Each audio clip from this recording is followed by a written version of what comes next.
ziar. alors Don Samba.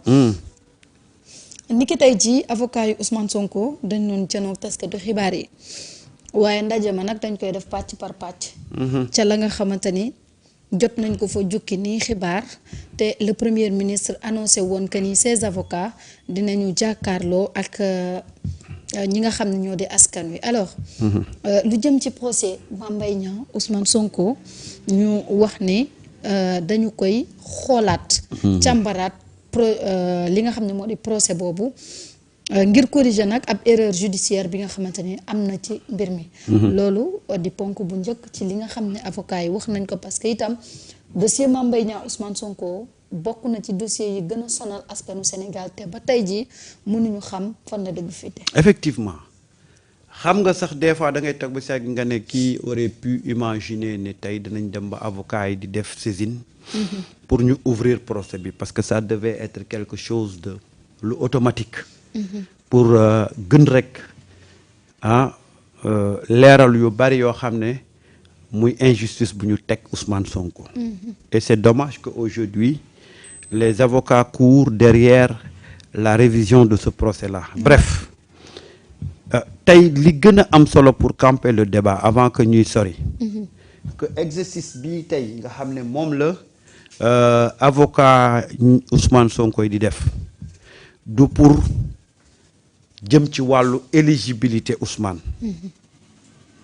il faut que les gens ñu xam loolu parce que éligibilité Ousmane amnistie bi réglé na ko. tey procès bi li tax ñu bëgg révision bi mooy d'abord nit ku ñu tuumaal ñu laver son honneur. parce que nag Ousmane dafa am sortie bu mu def wax ci benn rapport ñu tafañee ko yóbbu ko procès en diffamation daal di koy daan kon ça veut dire que si on s'en tient compte verdict bi tukkee ci procès boobu mooy que mooy Ousmane li mu waxoon ci rapport bi du dëgg. dafa diffamé ñuy dem di dem ba ka ne woon rapport amut ne rapport am na. daal di jël ay bagages am daw Ousmane pour garder sa crédibilité. il faut que ñu tëgg li nga xam ne moom mooy procès boobu ñu ubbiwaat ko dès l'instant que y a un élément nouveau. ouais. parce que Ousmane brandir na rapport bi ne mu ngi nii ak moom à l'époque on disait que rapport amul mais dès l'instant que mu brandir un rapport pour dire que rapport bi mu doon wax mu ngi nii téye na ko ci loxoom loolu c'est un élément nouveau boo xam ne rek ça doit pousser les gens à ouvrir li nga xam ne moom mooy réviser procès boobu donc Ousmane dafay dem ci procès bi pour setal dara pour garder crédibilité am. beneen bi ci tegu dafa am Ousmane lu muy yàgg di wax ci justice bi. bu ñu réviser procès bi danañu xam ndax Ousmane dëgg la doon wax wala da doon accuser à tort certains magistrats. te yaakaar naa ne nag c'est un procès boo xam ne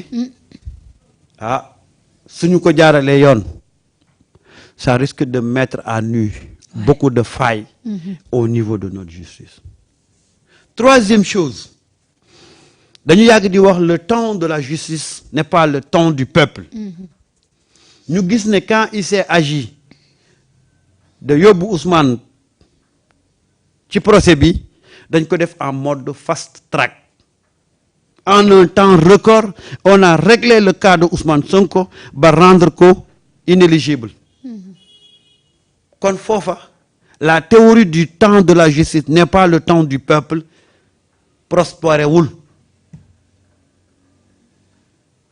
moo tax Ousmane di wax ne loolu le temps de la justice dépend du temps du client. procès Ousmane Sonko ni mu gaawee mosuñ koo gis dans l'histoire judiciaire du Sénégal.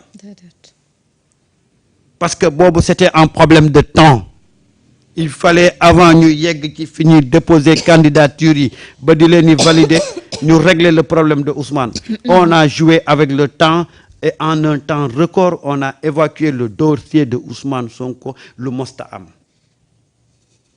te li koy étayer mooy le procès nettali ko Madiambal Diagne.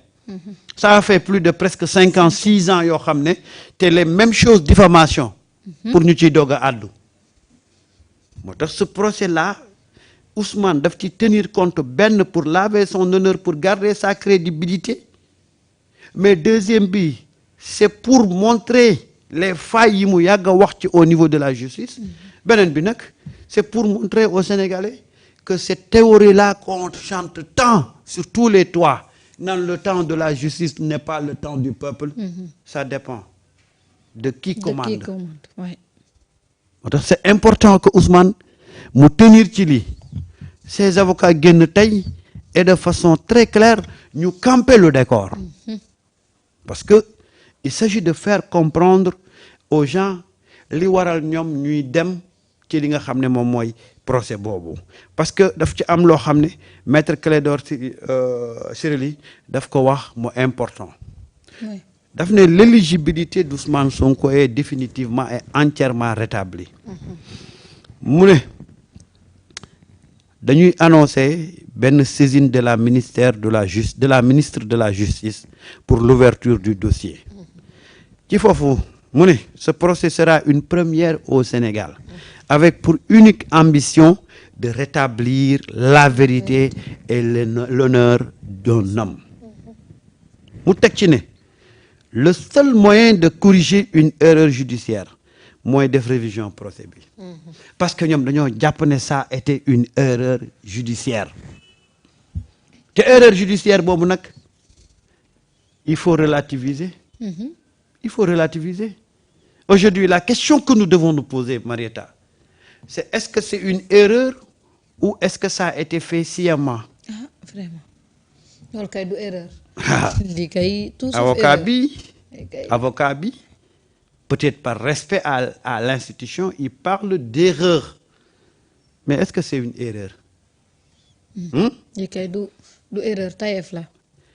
mais daf ci teg lu am solo lu jar ñu bàyyi xel. oui. nee na l'amnistie efface la peine pas la condamnation. Ouais. Et la révision efface les peines et les condamnations. Donc bu ñu réviser procès bi peine bi day tëb condamnation bi day tëb. donte amnistie bi effacé na peine bi ba ko rendroon inéligible amnistie effacé na ko. Donc aujourd'hui c'est une question d'honneur d'abord. Mais aussi Ousmane dafa yàgg di wax les failles les problèmes les erreurs yi nga xam ne moom la ñuy rencontrer au niveau de la justice. Et je pense que réviser ce procès-là ça va nous permettre de comprendre beaucoup de choses.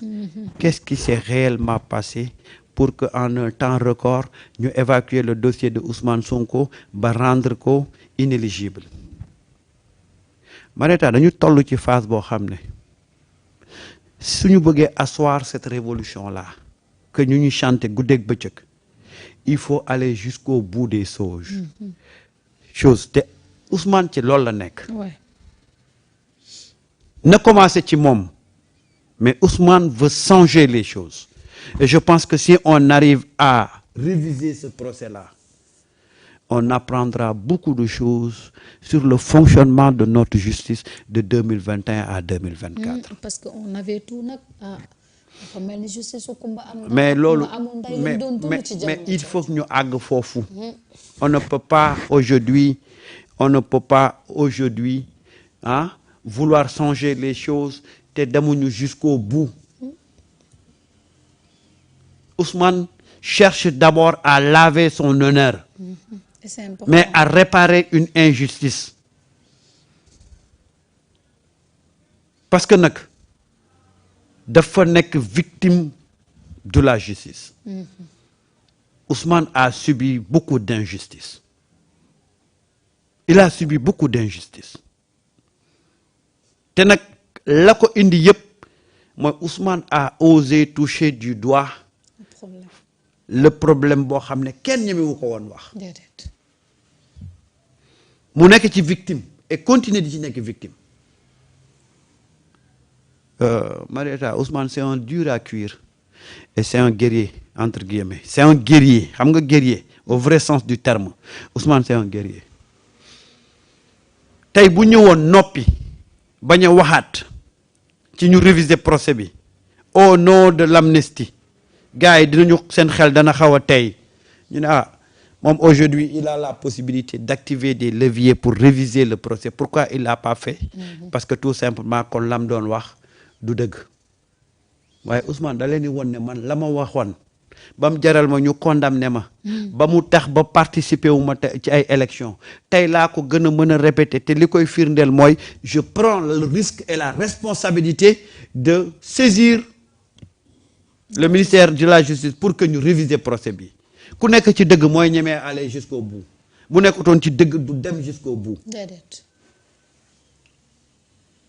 Voilà un homme cohérent nit boo nekkee ci dëgg ak lu mu la jaral demal jusqu'au bout il le fait pas pour mais Ousmane veut donner un exemple fort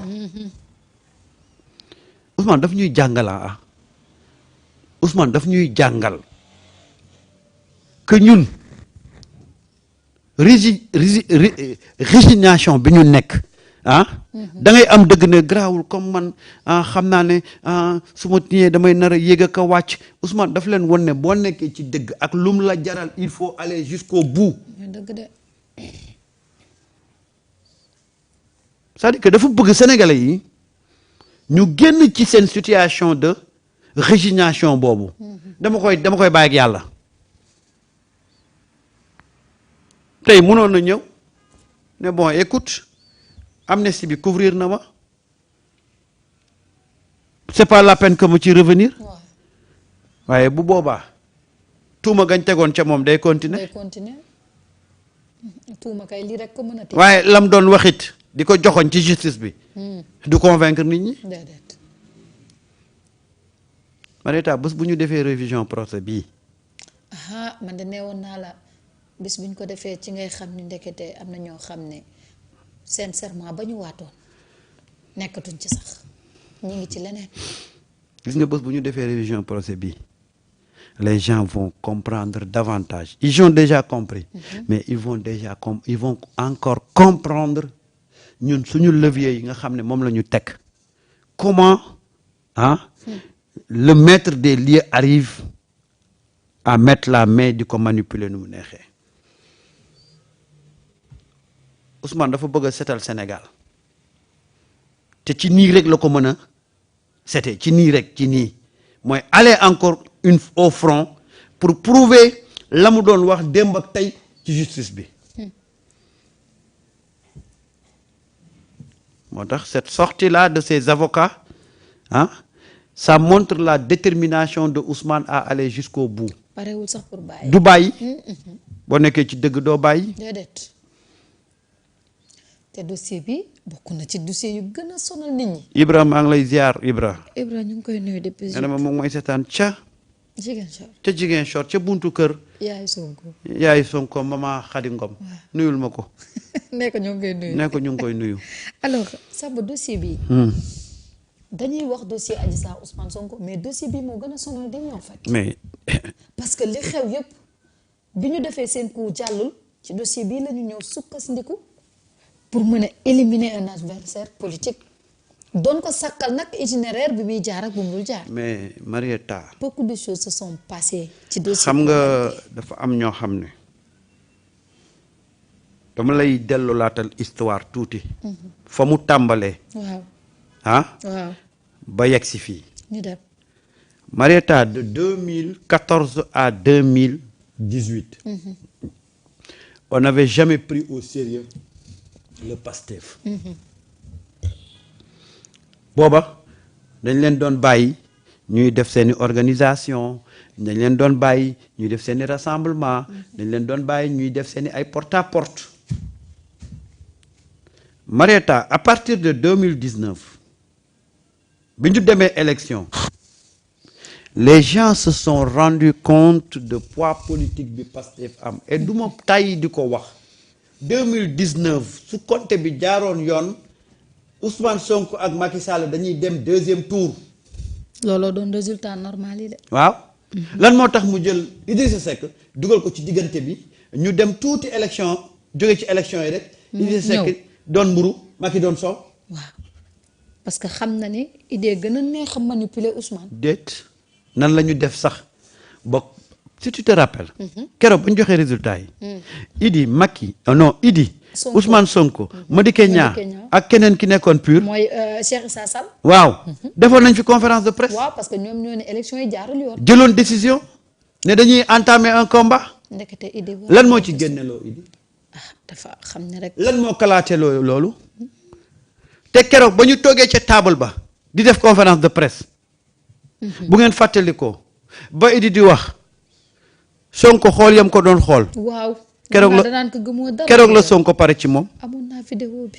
ay waay boo ko indiwaatoon. wóor na yàlla muy wax waa ji naan ko ni dinaa leen ko indil waa ji naan ko ni. ba mu toogee di wax gis nga Sonko xool yam ko doon xool keroog ba ñu paree la Sonko jàpp ne il peut pas compter sur qui.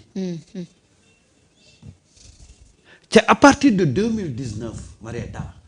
que Macky Sall ci la rendre compte que le PASTEF était une réalité. dans le paysage politique. ñu def seeni projection ñu ne leen kii 2024 ah. su jëlul réew mi dana bokk ci ñi nga xam ne ñoo lay sonal. c'est à partir de là qu'il fallait régler le cas Sonko et le cas Pastef. foofu lañ commencé machination yi. moo tax des fois bu ma toggee ba si àgg dégg ñenn ñi naan Macky Sall dernière minute la yëg yenn affaires yi. c'est pas vrai. Macky a été toujours au courant de tous les coups yi ñu jël defar ko pour dóor ko ci kaw Sonko. parce que il fallait en finir avec Ousmane Sonko et Pastef avant 2024. parce que on a réglé le cas Khalifa sans tambour ni trompette. on a réglé le cas Karim Wade sans tambour ni trompette. il fallait régler le cas de Ousmane Sonko. ñu commencé mais Ousmane Sonko. en fin stratège a vu et a compris que ba ñuy faagaagal Khalifa Sall on a activé 2 leviers. D'accord. la justice et les médias. bi ñuy créer Karim Wade on s'est basé sur 2 leviers. pour l'évacuer l'amener à l'abattoir c'était la justice et la presse. Ousmane Sonko jóg ne balaay ñaari machines yi di ma broyer. ma broyer leen. ci la jógee pour la première fois pour un homme politique. attaqué leen. nga attaqué levier yi nga xam ne moom la homme politique yi mos a moytu. muy la presse et la justice. jiitu leen ci askan wi. wan seen vrai visage. voilà Ousmane ba mu njëkkee def sortie attaqué justice bi keroog damaa tiit. bëri ko ci morom de. ma ne mais ce gars-là il est courageux hein? Et pourtant ce qu'il dit c'est vrai mais ban courage moo ko may mu attaqué ñaari leviers yi nga xam ne c'était les leviers les plus puissants pour un homme politique qui aspire à diriger ce pays-là. Ousmane attaqué ñaari leviers yooyu laata ñuy organiser seeni coup pour attaquer ko fekk Ousmane mettre na à nu la waroon ñëw c'est un homme d'anticipation. Ousmane il anticipe xam nga Ousmane. fi mu wuteeg gars yi. mooy. il anticipe. Ousmane anticipe et day def action day anticiper actionner. balaa nga yegg ci li nga war a def fekk moom def na ko ba romb la boo defee du am effet bi ngay wut ci moom. ndax jiitu na la ca la nga bëggoon def. on a créé le cas Adji Sarr.